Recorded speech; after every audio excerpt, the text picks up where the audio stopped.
Come on up. You can see your full weight because this long. The header is 96 milligrams. You want to make it.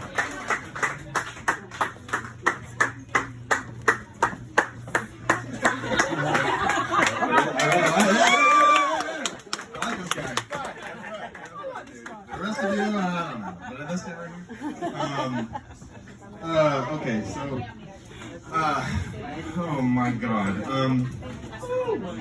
So this book came out the same day the NBA shut down for COVID. So that was bad timing. However, it didn't bother me much because this book is about one of my best friends from life who committed suicide in 2003, and I was so grateful that the book came into the world.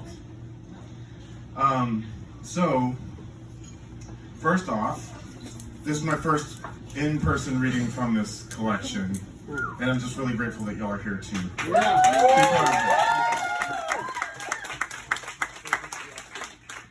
But then there's like other number of things I want to say. Is she committed suicide in 2003. And I always had it in mind that I would write a book about her and read to a group of people and keep her a little bit more alive. And I'm sorry I'm crying. It took 19 years to get here. 19 years. She died when she was 19 years old. She went to the roof of a building and we never saw her again. I'm usually a much more sort of funny guy. No, cry, baby. I promise. No, you're not. It's okay. I don't know who said that, but I like him.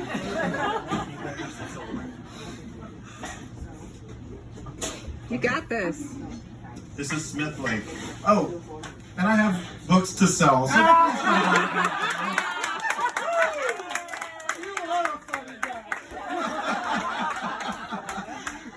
weigh down your damn airport luggage that much more than all the other shit you bought this week. All right. Smith Lake. We wanted to touch the moon, that flash bulb that bobbed on the heat-glazed pane of Smith Lake.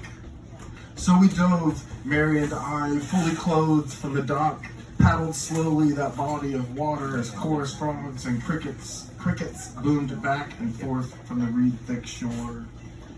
There, at the lake's dead center, we joined arms, our bodies ringing the moon's reflection.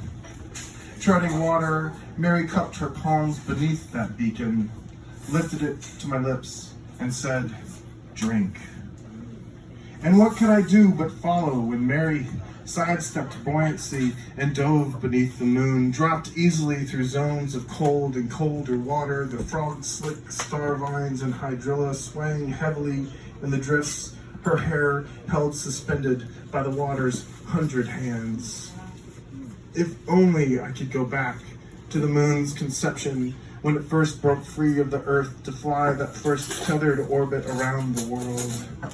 If only I could tell the jade rabbit's story, trace its outline from ridgelines and craters like the man in the moon, that rabbit, lore says, grinding herbs in an urn to the immortals.